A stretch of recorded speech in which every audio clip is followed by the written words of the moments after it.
말씀을 듣기 전 나라 민족을 위해서 기도합니다.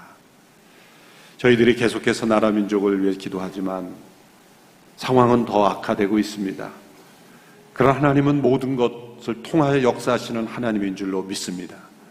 각국의 지도자들이 자신의 판단과 결정에 따라 이루는 것 같지만 하나님은 역사의 주관자이심을 믿습니다. 하나님은 살아계시기에 우리가 죄를 떠나고 하나님 앞에 돌이킬 때 역사의 회복은 이루어집니다. 한일 간의 미움과 증오와 다툼과 분열로 얼룩지는 관계가 되지 않게 하여 주시고 용서와 화해와 협력과 상생으로 함께하는 나라의 관계가 되도록 하나님 이 땅의 어려움을 주께서 주장하여 주시옵소서. 이 땅에 만연한 모든 거짓과 부정과 음란과 살인, 간음, 폭력, 헛된 이념과 중독들이 끊어지게 하여 주시옵소서. 이 땅에 다시 한번 거룩한 성결의, 각성의, 회개와 부흥의 역사가 일어나게 하여 주시옵소서. 저 북녘 땅에도 자유의 역사가 일어나게 하여 주시며 하나님의 살아계심이 나타나게 하여 주옵소서. 합심하여 함께 기도하며 나아가겠습니다. 살아계신 하나님 아버지, 이 나라 민족의 고비와 위기 때마다 하나님이 함께 하시고 하나님의 놀라운 은혜로 이 나라 민족이 이처럼 세워지게 되었습니다. 하나님의 은혜를 잊어버리고 죄악으로 치우쳐갔던 저희들 다시 한번 하나님 앞에 회개하며 각성하며 바로 서며 우리 안에 있는 모든 거짓과 부정, 음란과 살인, 간음, 폭력, 헛된 이념과 우상들, 탐심들을 회개하며 하나님 앞에 정결한 나라와 민족이 되기를 간구합니다. 하나님이 땅 가득한 모든 죄악들을 용서하여 주시옵시며 다시 한번 이 나라의 회복이 일어나며 다시 한번 이 나라의 부흥이 일어나며 다시 한번 이 나라의 견고한 은혜를 허락하여 주시기를 원합니다. 한일 간의 모든 관계가 정상화되게 하여 주시며 다툼과 대립과 미움과 증오로 얼룩지지 아니하도록 용서와 화해와 협력과 하나됨의 역사가 일어날 수 있게 역사하여 주시옵소서.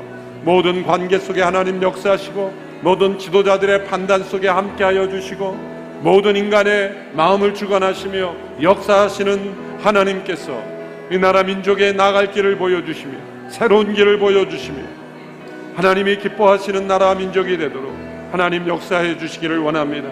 이 나라 민족이 하나님 앞에 바로 섬으로 온 세상을 복음화하는 축복의 통로가 되게 하시고 하나님이 기뻐하시며 사용하시며 축복하시는 이 나라 민족이 되게 하여 주시옵소서. 살아계신 하나님, 이 나라 민족의 역사 속에 하나님의 임재하심이, 하나님의 역사하심이 함께 하시는 줄로 믿습니다. 우리의 죄악으로, 우리의 교만으로, 우리의 탐심으로, 우리의 우상 숭배로 인하여 우리가 힘써 노력할지라도 하나님께서 그 하늘을 다지시며 비를 내리지 아니하시며 소출을 허락하지 아니하시는 그 진노를 당하지 아니하도록 주여 우리에게 거룩한 성결한 은혜를 허락하여 주시옵소서. 세계 어떤 나라가 힘들게 할지라도 담대히 일어설 수 있는 지혜와 능력과 용기를 허락하여 주시고 하나됨을 허락하여 주시되 온 세상을 축복하고 온 세상을 품고 하나님의 사랑과 축복을 나눌 수 있는 거룩한 나라, 제사장 나라가 되게 하여 주시옵소서. 어그러진 모든 외교 관계, 국가 간의 관계를 다시금 회복될 수 있도록 하나님 은혜 베풀어 주시옵시고 미움과 증오와 다툼, 분열로 얼룩진 관계에 되지 아니하며 용서와 화해와 협력과 상생의 길로 나아갈 수 있도록 하나님 역사하여 주시옵소서. 이 땅을 자유민주국가로 세워주신 하나님, 헛된 이념으로 이 땅에 물들지 않게 하여 주시며 방황치 않게 하여 주시며 이 땅에 가득한 거짓과 음란과 부정과 살인, 간음, 폭력, 헛된 탐심의 흐름들이 끊어지게 하여 주시옵소서. 먼저 주님의 백성으로부터 나로부터, 우리로부터, 교회로부터 시작된 성령의 바람이 이 땅에 불게 하시고 한반도에 불게 하시고 온 세상에 흐르게 하옵소서. 오늘도 하나님의 말씀에 귀를 기울이며 우리 안에 있는 죄악을 회개하기를 원합니다. 성령님께서 말씀하시고 우리 모두에게 깨닫게 하여 주시옵소서. 예수님 이름으로 기도드립니다. 아멘. 현대사회에서 사람들이 가장 무감각해진 죄 중에 하나가 허영입니다. 소셜 네트워크 서비스, SNS라고 불리는 이 사회에서 이 허영의 죄는 교묘히 감추어질 뿐만 아니라 또한 장려되기도 합니다. 이 SNS 자체가 엄청난 자기 광고의 능력이 있죠. 그로 인해서 자기를 보장하고 또 자기를 과시하고 또 자기를 자랑하는 허영이 어느새 이 사회의 전반에 스며들고 있습니다. 자신의 SNS에 얼마나 많은 사람들이 팔로워가 되느냐, 자신의 사진과 활동들을 열심히 포스팅하는 일에 많은 에너지를 들이는 가운데 어쩌면 허영의 죄가 스며들 수도 있습니다. 오래전에 끔찍한 악을 저지르는 모습을 유튜브로 생중계한 범인이 그 이유를 발표했는데, 그 이유는 놀랍게도 많은 사람들에게 주목받고 싶어서 라고 하는 어처구니 없는 이유였습니다. 남들에게 단지 자신을 나타내 보이고 다른 사람의 주목을 받고 싶어서 사람을 해치기까지 하는 악을 행하기도 하는 것입니다. 또한 허영의 죄는 선을 행하면서도 범하게 됩니다. 그래서 그리스도인의 삶을 괴롭힐 수 있는 죄입니다. 훌륭한 선한 그리스도인의 삶을 살면서도 이 허영의 죄에 빠질 수 있습니다. 신약시대 빌립보 교회는 다른 어떤 당시의 교회보다도 훌륭한 그리스도인의 삶을 살던 사람들이었습니다. 그들 안에는 그리스도 안에서 신령한 교제가 있었고 성령 안에서의 위로와 교제와 자비와 긍휼이 있었습니다. 그러나 그들 가운데 분열과 다툼이 있었던 것은 허영의 죄가 그들 가운데 침투했기 때문입니다. 그래서 빌립보서 2장 3절에서 이렇게 권면하며 말씀합니다. 무엇을 하든지 이기심이나 허영으로 하지 말고 서로 겸손한 마음으로 다른 사람들을 자기보다 낮게 여기십시오. 우리가 죄에 대해 승리하고 이겼을 때도 허영에 빠질 수 있습니다. 선한 일을 했을 때도 빠질 수 있습니다. 나의 선함으로 인하여 사람들이 나를 주목하게 되는 것, 선행 그 자체가 아니라 그 가치의 중심이 내가 받는 주목으로 옮기게 될 때 허영의 죄에 빠지게 되는 것이죠. 예수님께서 성령의 충만함을 받고 광야에서 마귀에게 유혹을 받으실 때 세 번째 유혹은 무엇이었습니까? 성전 꼭대기에서 내가 뛰어내릴 때 천사들이 너를 보호함으로써 사람들에게 주목받게 되는 허영의 죄에 예수님을 빠지게 하려고 유혹한 것입니다. 첫 번째, 두 번째 유혹에서 승리하신 예수님께서 마지막으로 유혹을 받은 것이 바로 허영의 죄인 것입니다. 허영의 뿌리는 무엇입니까? 교만과 두려움입니다. 그래서 고대로부터 기독교 역사 영성가들은 이 죄를 이 나무의 뿌리와 그 나무 줄기로 뻗어나는, 그래서 열매로 나타나는 이 나무로 여러 가지 죄를 이렇게 비유하여 설명했는데, 모든 죄의 뿌리는 교만이죠. 그 교만과 옆에 항상 붙어 있는 게 두려움이에요. 이 교만과 두려움에서 허영이 나옵니다. 교만에서 나오는 허영이 있고 두려움에서 나오는 허영이 있습니다. 교만에서 나오는 허영은 무엇입니까? 다른 사람에게 영광 받을 만한 탁월함이 자신에게 있다고 생각할 때 교만하죠.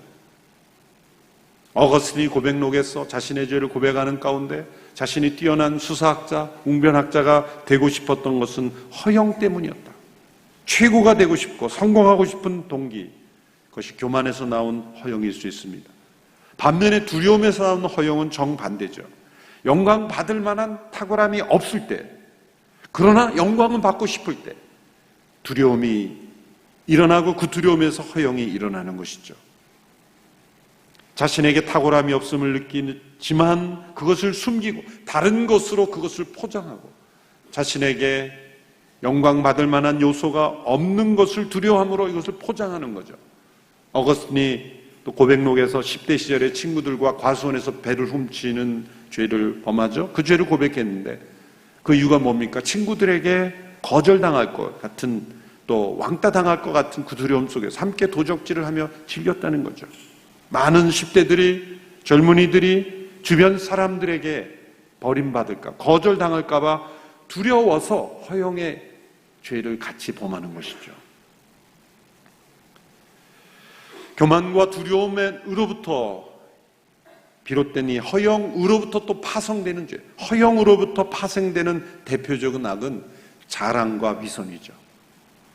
자랑은 우리의 장점을 실제보다 과장하는 것입니다. 또한 위선은 우리가 갖고 있지 않은 장점을 마치 가지고 있는 척 행동하는 거죠. 자랑과 위선은 언제나 함께 형제처럼 같이 나타납니다. 이 자랑과 위선을 통해 얻고자 하는 건 무엇입니까? 영광입니다. 인간에게는 영광에 대한 굶주림이 있습니다. 그러나 인간은 이미 영광스러운 존재입니다. 하나님의 형상대로 지음받았다는 자체가 영광스럽습니다. 그러나 하나님이 이미 주신 영광의 가치를 발견하지 못하는 사람은 다른 것으로부터 영광을 구하는 것이죠. 이미 주신 영광을 누리지 못하고 그 밖에 다른 것으로 영광을 추구하는 것이 허영입니다. 자랑과 위선을 통해 영광을 얻으려고 하는 것이죠. 거기에 성공한 사람들이 빠지게 되는 심리적인 질병이 바로 자기애, 심리학적으로는 나르시시즘이라고 하죠. 자랑과 위선을 통해서 스스로 영광을 누리고 만족하는 상태, 자기애에 빠지는 거죠. 최근에 나온 이 짐 와일더 박사라는 분이 나르시시즘에 대한 책을 썼는데 거기에 보니까 충격적인 데이터가 있었더라고요. 2015년 연구에서 미국에서 이 나르시시즘 증상이 있는 목회자가 목회를 담당한 교회의 숫자가 96,300개에서 112,350에 이른다는 거예요. 네덜란드 목회자 중에서는 90%의 증상이 나타났고 캐나다에서는 목회자가 일반인보다 이 나르시시즘에 빠질 확률이 500%에서 3000%나 더 높다. 한국의 통계는 안 나왔습니다만 상상해 볼 수 있는 거죠.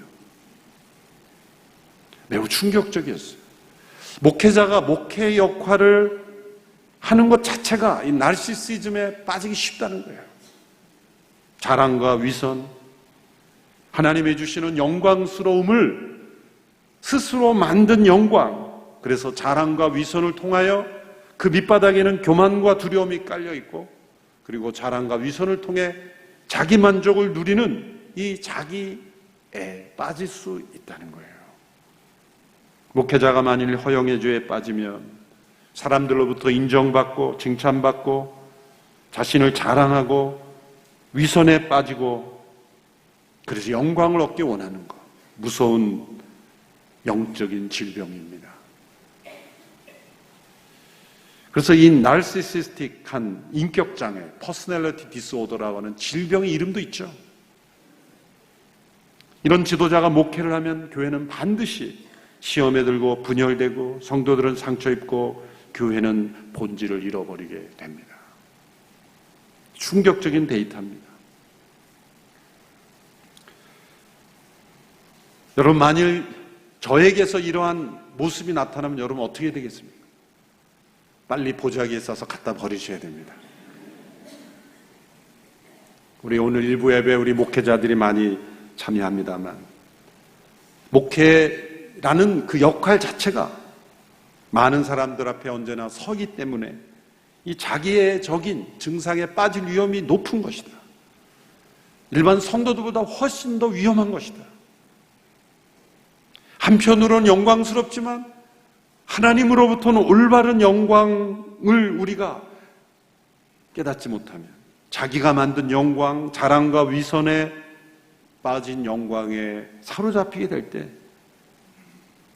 비참한 추락의 길을 걷게 되는 것이죠. 레베카 드 영이라는 켈빈 대학 철학과 교수가 바로 이러한 문제, 자신이 모든 것이 중심이 되고 스스로 영광을 얻는 이 죄에 대한 AAA 악덕이다.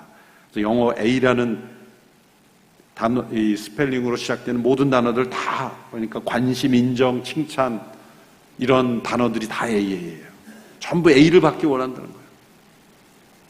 예수님께서 산상수훈에서 허영의 죄에 대해서 엄히 경고하시는 내용입니다. 1절의 말씀을 같이 읽겠습니다. 시작.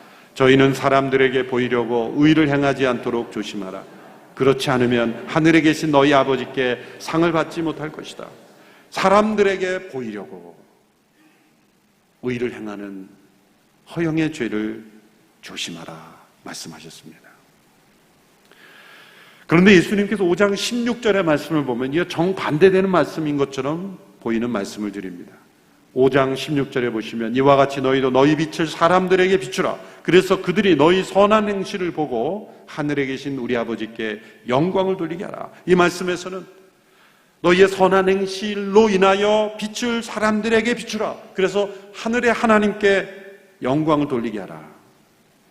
그런데 6장 1절에는 사람에게 보이려고 의를 행하지 않도록 조심하라. 이 두 말씀은 서로 모순되지 않는 것입니다. 예수님은 서로 다른 두 가지 죄를 지적하고 있는 것이죠. 5장 16절에서는 마땅히 행해야 될 선을 행하지 않음으로써 빛을 비추지 못하는 것에 대해 지적하는 것이고, 6장에서는 우리의 허영심 때문에 자신을 자랑과 위선으로 나타내는 것에 대하여 지적하시는 것입니다. 이 두 말씀에 공통점이 있습니다. 하나님의 영광입니다. 우리가 선한 행실을 해야 되는 것도 하나님의 영광이고, 사람에게 보이려고 의를 행하지 않도록 조심해야 되는 것도 하나님의 영광 때문입니다. 이 산상수훈의 6장에서 당시 유대인들에게 가장 경건의 심벌이었던 세 가지 중요한 행동을 예로 들음으로 그들의 허영을 지적하십니다. 구제와 기도와 금식이었습니다. 구제, 기도, 금식, 가장 의로운 행위들인데, 그런데 이런 의로운 행위가 가장 나쁜 동기로 자신의 허영심을 만족시키는 데 사용될 수 있다는 거죠. 2절의 말씀을 같이 보시겠습니다. 시작. 그러므로 가난한 사람을 구제할 때는 위선자들처럼 사람의 칭찬을 받으려고 회당과 거리에서 나팔 불며 떠들지 말라. 내가 진실로 너희에게 말한다. 그런 사람들은 자기 상을 이미 다 받았다. 당시 유대인들이 구제할 때 한 손에는 구제금을 들고 다른 한쪽에는 나팔을 들고 회당과 거리로 나섰다는 거죠. 나팔을 불고 사람들이 주목할 때 가난한 사람에게 도왔다. 또 예루살렘 성전 내에 헌금궤가 있었는데 바리새인들이 헌금할 때 동전을 엄청나게 큰 소리가 나도록 와르르 쏟아부었다는 것이죠. 이런 모습들, 허영으로 가득 찬 모습들이 당시에 사람들에게 보였다는 거죠. 오늘날 동일한 모습은 아닐지라도 또 다른 모습의 허영으로 우리가 의로운 행위를 하면서도 그것으로 허영심을 만족시킬 수 있다면 예수님의 말씀에 지적받는 것입니다. 허영이란 헛된 영광이죠. vain glory, 헛된 영광. 첫째로 허영심은 사람들에게 보여지는 것으로부터 채워지기 시작합니다. 보여지는 것 자체, 사람들의 어텐션을 받는 것 자체로 만족을 줍니다. 사람들에게 보여지는 것 그 자체가 우리가 만족이 될 때 이거 허영의 시작이 되는 거예요. 더 나아가 둘째로 허영심은 사람들에게 보여지는 것에서 그치지 않고 사람들로부터 칭찬과 영광을 기대하게 됩니다. 디트리트 본회퍼가 말한 중요한 문장이 있는데요. 두 문장인데 우리 같이 한번 읽어볼까요? 본회퍼가 한 말 인용합니다. 영적인 봉사에 대한 인간적인 보상은 언제나 봉사를 타락시키는 위험이 된다. 따라서 인간은 죄뿐만 아니라 자신의 봉사에서도 구원받아야 한다. 자막을 하시는 분이 잠깐 주무시나요? 깨서 다음 자막을 보여주시기 바랍니다. 같이 읽어볼까? 시작. 영적인 봉사에 대한 인간적인 보상은 언제나 봉사를 타락시키는 위협이 된다. 따라서 인간은 죄뿐만 아니라 자신의 봉사에서도 구원받아야 한다. 두 번째 문장, 자신의 영광에 대한 욕망은 믿음을 방해한다. 자신의 영광을 추구하는 사람은 더 이상 하나님과 이웃을 추구하지 않는다. 영적인 봉사에 대한 인간적인 보상이 우리를 허영의 죄에 빠지게 할 수 있는 위험이 있다는 거죠. 물이 새는 항아리처럼 물이 채워지기가 무섭게 다 빠져나가는 것이 허영, vain glory, 헛된 영광입니다. 어떻게 우리가 이 허영의 죄를 벗어나고 극복할 수 있겠습니까? 예수님의 말씀에 그 해답이 나와 있습니다.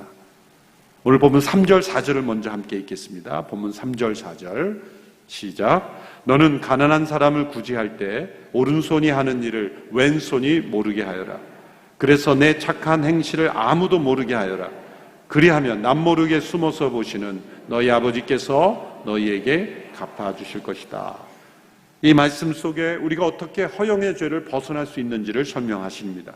첫째로 허영의 죄를 벗어날 수 있는 길, 다른 사람의 시선을 의식하지 않는 은밀함을 훈련하는 것입니다.